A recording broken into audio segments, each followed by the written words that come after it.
बच्चों, जैसा कि आपको पिछले वीडियो में बताया कि जो 5 जगत वर्गीकरण था, उस वीडियो में मैं बताया था कि आपको 5 जगत में से 2 पढ़ना है, लेकिन 2 नहीं 3 पढ़ना है। इसको ध्यान रखेंगे। मोनेरा, प्रोटिस्टा और कवक। कवक यानी फंजाई।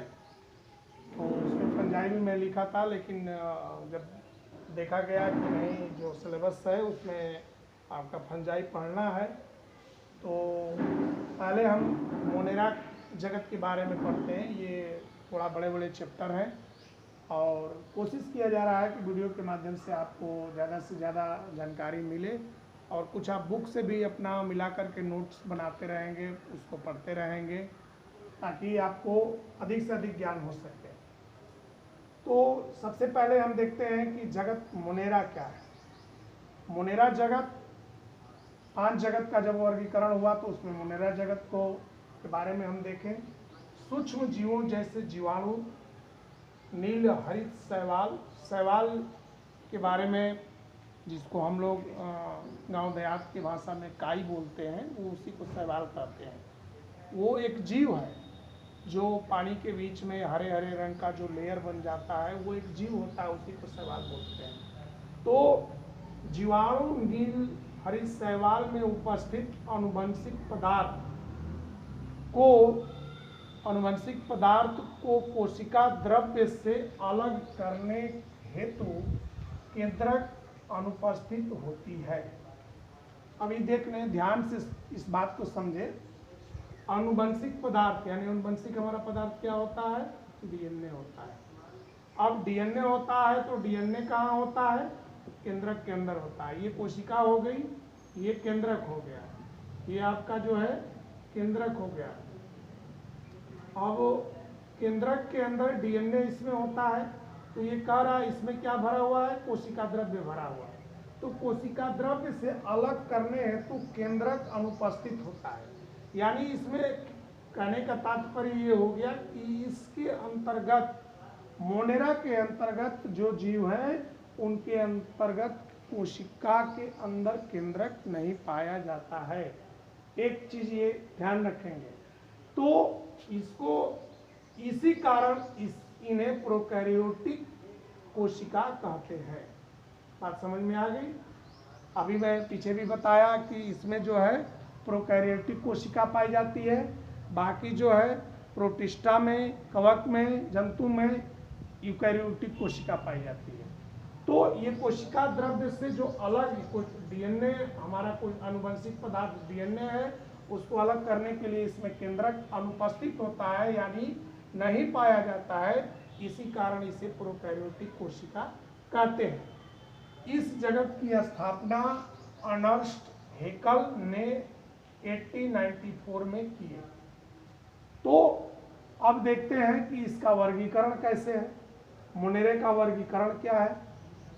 इसमें एक चीज और याद रखेंगे, हम जीवाणु है, जीवाणु के बारे में पढ़ेंगे। तो पहले इसका वर्गीकरण देख लेते हैं। यू बैक्टीरिया, ये सबसे बड़ा समूह है। यू बैक्टीरिया मोनेरा जगत का सबसे बड़ा समूह है। और आर्की बैक्टीरिया, ये आर्की बैक्टीरिया है,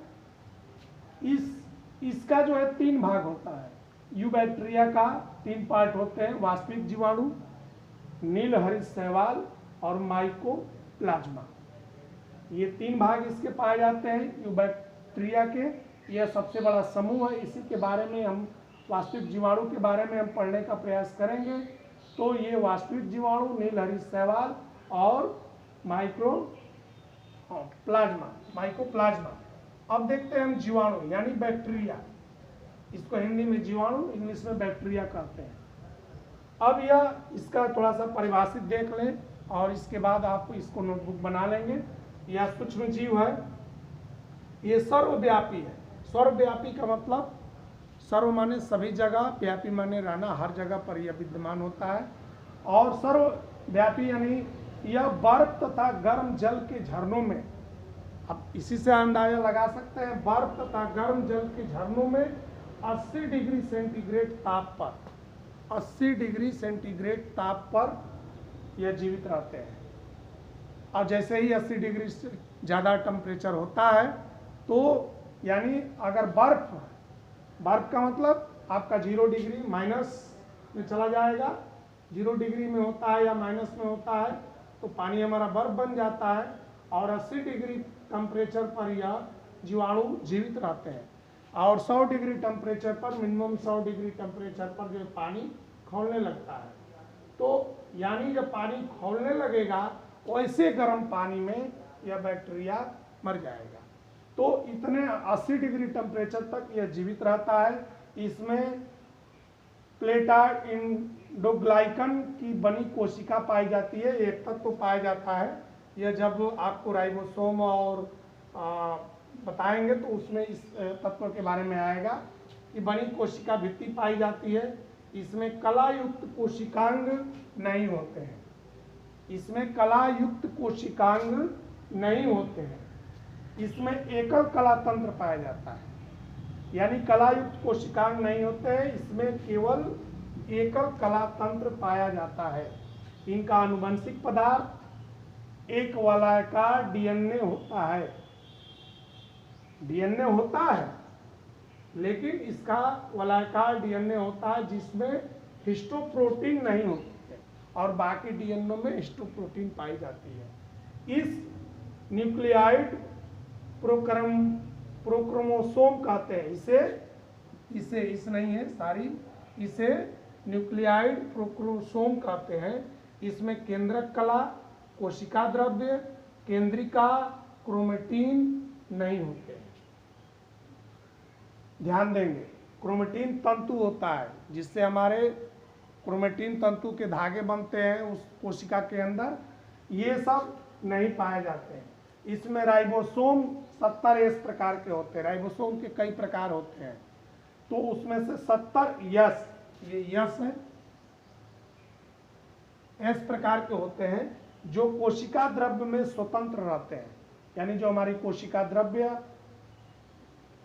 जो है उसमें स्वतंत्र रूप से पाए जाते हैं। इसमें पोषण समपोषी, पोषण यानी इसका भोजन बनाने खाने की प्रक्रिया जो होती है समपोषी अथवा विषमपोषी प्रकार का होता है। प्रचलन के लिए यानी चलने के लिए कसाब या इसके अंदर पाए जाते हैं। कसाब उसको, जिसे अमीबा के अंदर कूटपाद पाया जाता है, कूटपाद पाया जाता है तो इसके अंदर कसाब पाए जाते हैं प्रचलन के लिए, चलने के लिए। इसमें प्रजनन जो है द्विविभाजन द्वारा होता है। प्रजनन यानी अपने जैसे कोशिका को बना, अपने जैसे जीव को पैदा करने के लिए यह द्विविभाजन द्वारा अपने जैसा जीव को पैदा कर लेता है, जो असूत्री विभाजन कहलाते हैं। यह असूत्री विभाजन है। और समसूत्री, अर्धसूत्री, असूत्री, यह असूत्री विभाजन है। इसका कोई सिस्टम का वो नहीं है। कुछ विपरीत परिस्थितियों में ये बीजाणु का भी निर्माण करते हैं। बीजाणु जो लैंगिक विधि का प्रयोग के द्वारा जो है उनका प्रजनन होता है। तो कुछ विशेष विपरीत परिस्थितियों में, कोई ऐसी परिस्थिति जब जीवाणुओं में होगी, ये अनेक प्रकार के प्रजनन का जब पद्धति आएगी तो आगे इसको हम बताएंगे कि कौन ऐसी विपरीत परिस्थिति आती है कि जब जीवाणु जो है वो बीजाणु का निर्माण कर लेता है। और इसके अतिरिक्त इसका जो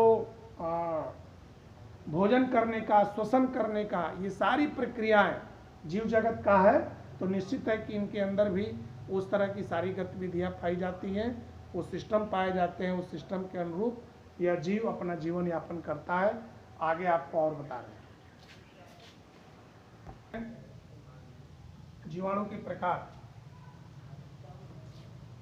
अब जो भी जीवाणु आपने देखा, मैंने बोला कि इसकी बड़ी लंबी श्रृंखला है और जीवाणु के प्रकार जो है इसका कई आधार बनाया गया, आकार का आधार बनाया गया, गतिशीलता का आधार बनाया गया। तो पहले गतिशीलता का आधार हम देखते हैं कि गतिशीलता का आधार क्या है। जीवाणु आधार पर चल तथा अचल दोनों प्रकार के होते हैं।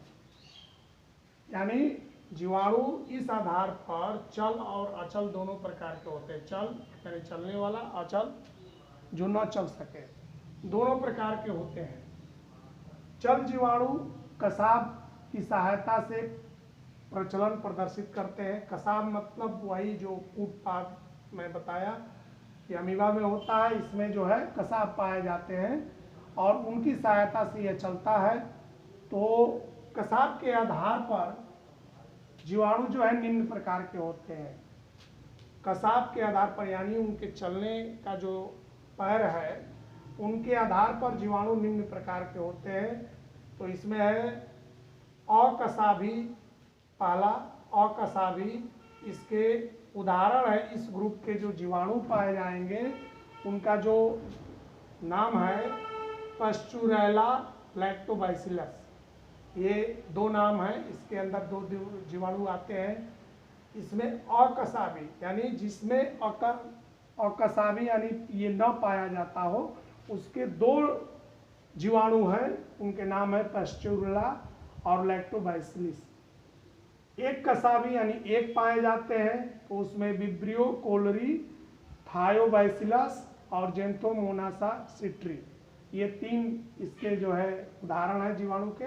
उभय कसाबी, उभय मतलब समझ रहे हैं, उभयचर होता है जो जीव के अंदर, उसी तरह इसमें उभय कसाबी पाए जाते हैं।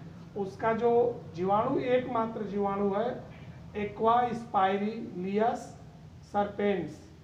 और गुच्छ कसाबी यानी गुच्छ का मतलब कि जो पूरे गुच्छ में उनके कसाब पाए जाते हैं, उनके पैर पाए जाते हैं, तो उसके जो है एकमात्र इसका भी जीवाणु पाया जाता है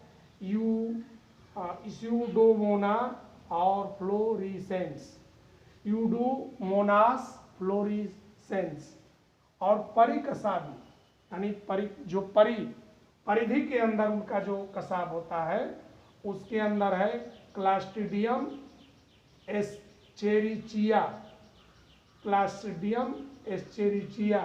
आप या किताब से या इस वीडियो को कई बार आप क्लिक करके और इसको देख सकते हैं, नोट कर सकते हैं। चूँकि ये कुल वैज्ञानिक नाम होते हैं, इनके नाम जो है आपको लिखने में, याद करने में थोड़ी कठिनाई होगी, लेकिन प्रयास करेंगे तो वो संभव है। और दूसरा अब इसको देखते हैं, ये पहला गतिशीलता का आधार था और दूसरा जो है आकार के आधार पर। आकार के आधार पर इसकी लंबाई 2.5 माइक्रोमीटर होती है और इसका जो कम लंबाई वाला जीवाणु होता है डायलिस्टर नीमोसिंटियम, इसको देख लेंगे। इसकी लंबाई सबसे कम होती है जिसकी लंबाई 0.15 टू 0.3 यूएम। अब सबसे अधिक लंबाई वाला जो जीवाणु होता है स्पाइरिलियम वालुटेंस। ये इसका जो दो नाम दिया जा रहा है, जिसकी एक की लंबाई सबसे कम होती है और एक की लंबाई सबसे अधिक होती है। लेकिन अब आकार के आधार पर इसको जो है 6 भागों में बांटा गया है। 6 भागों में इसको बांटा गया है। माइक्रोकोकस ये पहला भाग है, इसका नाम है। तो इसके अंदर जो जीवाणु पाए जाते हैं माइक्रोकोकस के अंदर, तो उसका नाम है माइक्रोकोकस न्यूमोनी, माइक्रोकोकस न्यूमोनी। ये जो होते हैं अलग अलग पाए जाते हैं। ये जीवाणु जो है एक अलग होगा, दूसरा अलग होगा, इस तरह का इनका समूह बनता है माइक्रोकोकस न्यूमोनी। दूसरा जो है डिप्लोकोकस, डिप्लोकोकस जो है यह जो है 2-2 के समूह में रहता है। ये 2-2 के समूह में रहता है, एक साथ 2 जीवाणु जो है रहते हैं। इसका जीवाणु का उदाहरण है डिप्लोकोकस न्यूमोनी। समझ लें इसको, डिप्लोकोकस न्यूमोनी यानी ये 2-2 के ग्रुप में रहता है। और यह जो है लंबी श्रृंखला बना के रहता है, इसका नाम है स्ट्रेप्टोकोकस। स्ट्रेप्टोकोकस यह एक लंबी श्रृंखला बनाता है, यानी ऐसे रहेगा, ऐसे ऐसे लंबी श्रृंखला बनाएगा। ये जो है 2 के समूह में रहेंगे, ये जो है एक अलग अलग अपना रहेगा, एक यहाँ रहेगा तो यहाँ रहेगा, ये 2 समूह में रहेंगे। तो ये इसका जो लंबा श्रृंखला बना करके रहते हैं स्ट्रेप्टोकोकस, तो उसका उस जीवाणु का नाम है, बैक्टीरिया का नाम है स्ट्रेप्टोकोकस लैकिटस। अब ये जो है, ये चौथा जो है ये ट्रेडाड है। ट्रेडाड ये 4 के समूह में रहता है, ये 4 के समूह में रहते हैं। ये जो जीवाणु है एक साथ 4 रहते हैं। तो ये है नेसेरिया, इस जीवाणु का नाम है नेसेरिया। और ये 5वां जो है सर्पिनी, जैसे आपको पता भी चल रहा होगा कि ये जो सर्पिनी का मतलब सर्पिला आकार इनका होता है, तो इसका नाम है सर्सिना लूटिया। इस ग्रुप का नाम है जीवाणु का सर्सिना लूटिया। और छठा जो होता है, यह जो है ये पूरा जो है एक समूह, एक झुंड के रूप में रहता है पूरा। तो इसका जो इसका समूह जो होता है स्टेफाइलोकोकस, फिर से देख लेंगे स्टेफाइलोकोकस। और इसका जो जीवाणु पाया जाता है वो है स्टेफाइलोकोकस आरिया, स्टेफाइलोकोकस आरिया। तो इस तरह से 2 यानी जीवाणु के गतिशीलता के आधार पर और आकार के आधार पर आपको जीवाणु का जो है वर्गीकरण किया गया, आपको प्रकार बता दिया गया। अब इसके मतलब पहले भी आपको मैं बताया कि जीवाणु बहुत प्रकार के होते हैं जिनकी संख्या काउंट करना इतना आसान नहीं है, लेकिन जो आपको जानकारी के लिए इतना काफ़ी है। और अब अगले वीडियो में आपको अपना आगे बताएंगे। धन्यवाद। कमेंट कर दीजिए। अब देखते हैं जीवाणु कोशिका की संरचना। ये याद रहे हम लोगों को भी याद होना चाहिए कि हम जगत मुनेरा ही पढ़ रहे हैं। तो जीवाणु कोशिका की संरचना, इसको नोट कर लेते हैं। जीवाणु कोशिका के बाहर और अंदर की तरफ निम्न संरचनाएं उपस्थित होती हैं। जीवाणु कोशिका के बाहर और अंदर की तरफ निम्न संरचनाएं उपस्थित होती हैं। पहला श्लेष्मी परत, दूसरा कोशिका भित्ति, तीसरा जीवद्रव्य कला, चौथा कोशिका द्रव्य, 5वां केंद्रकाभ और छठा जो है कसाभ।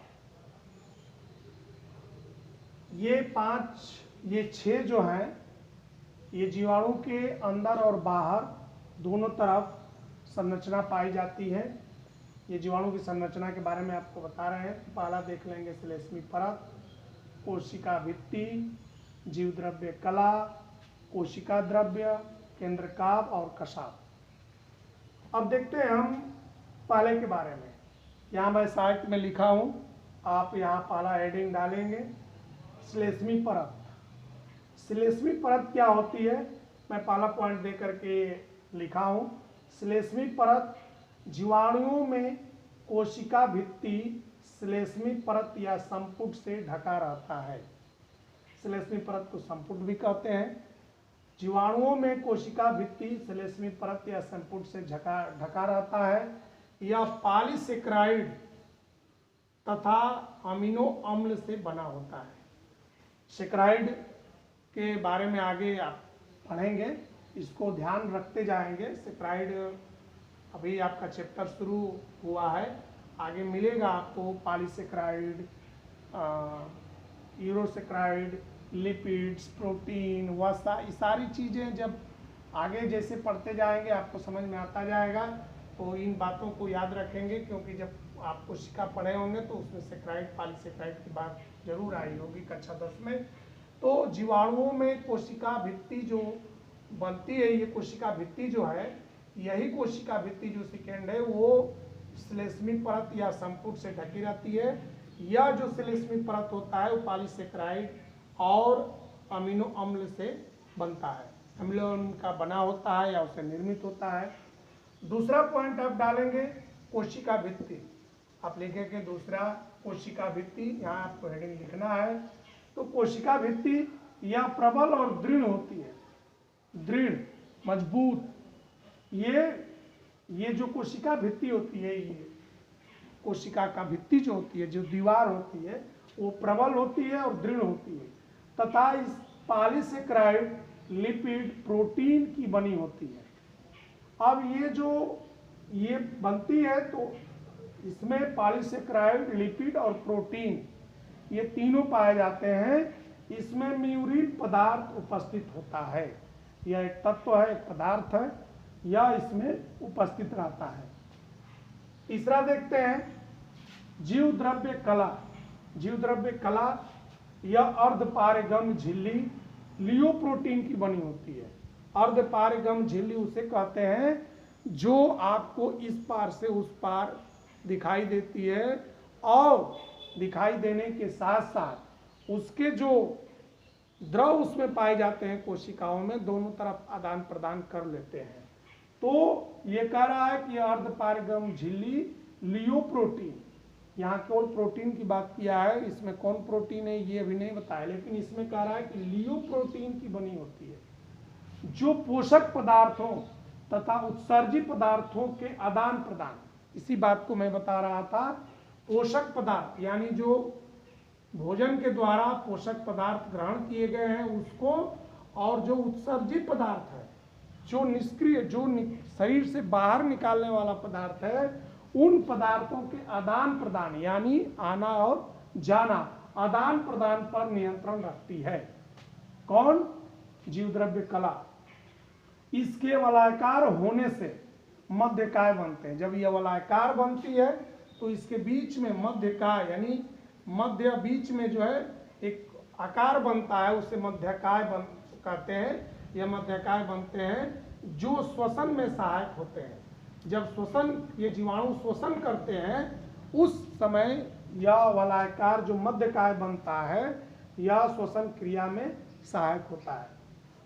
चौथा पॉइंट हम डालेंगे कोशिका द्रव्य। जब कोशिका द्रव्य लिखेंगे तो ये कह रहा है कि ये कणिकामय यानी कणिका, छोटे छोटे कण, इस तरह से छोटे छोटे कण जो सूक्ष्म आंखों से, जनरल आंखों से ऐसे देख नहीं सकते हैं, ये कणिकामय तरल पदार्थ के रूप में उपस्थित रहते हैं। इसमें स्टार्च, ग्लाइकोजन, वॉल्यूटीन के कण संचित रहते हैं। संचित मीन्स इकट्ठा रहना, यानी स्टार्च जो हम भोजन, मानव भी जो भोजन करता है उसमें स्टार्च पाया जाता है, और ग्लाइकोजन, ग्लाइकोजन जो होता है जब भी आवश्यकता पड़ती है मानव शरीर में तो ग्लाइकोजन जो है ग्लूकोज में परिवर्तित हो जाता है। ग्लाइकोजन में ग्लूकोज और ऑक्सीजन से जब क्रिया होती है तो ग्लाइकोजन बन जाता है, और मानव शरीर के अंदर जब इसकी ज़रूरत पड़ती है, तो अगले चैप्टर में आएगा तो बताएंगे कि यह ऑटोमेटिक जो है ग्लाइकोजन जो है ग्लूकोज में परिवर्तित हो जाता है। तो इसमें ये कण संचित रहते हैं। ये झिल्ली युक्त कोशिकांग जैसे माइटोकॉन्ड्रिया, अंतःद्रव्य जालिका इसमें नहीं पाई जाती है, कोशिका द्रव्य में इसमें नहीं पाई जाती है। और अब इसको देखते हैं हम केंद्र का पांचवा पॉइंट। ये प्रोकैरियोटिक जीवों के आनुवंशिक पदार्थ को प्रदर्शित करता है। ध्यान देंगे, प्रोकैरियोटिक जीव, यूकैरियोटिक नहीं, प्रोकैरियोटिक जीव के आनुवंशिक पदार्थ। पिछले, अभी मैं पीछे इसके बारे में बताया हूँ कि ये डीएनए है, आनुवंशिक पदार्थ। प्रोकैरियोटिक ये आनुवंशिक पदार्थ को प्रदर्शित करता है।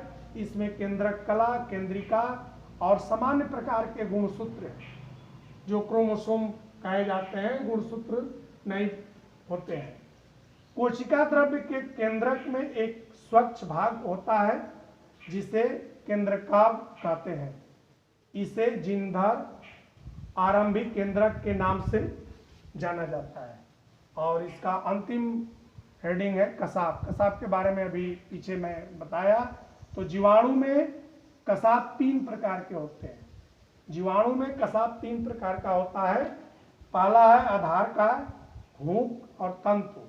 आधार का मतलब जो एक आधार बनाता हो, हुक जैसे ऐसे अंगुली है इसको हुक कहते हैं, और तंतु इसको ऐसे बनता है तो इसको तंतु कहते हैं। ऐसे बना देते हैं, ऐसे बना देते हैं तो ये हुक हो जाता है।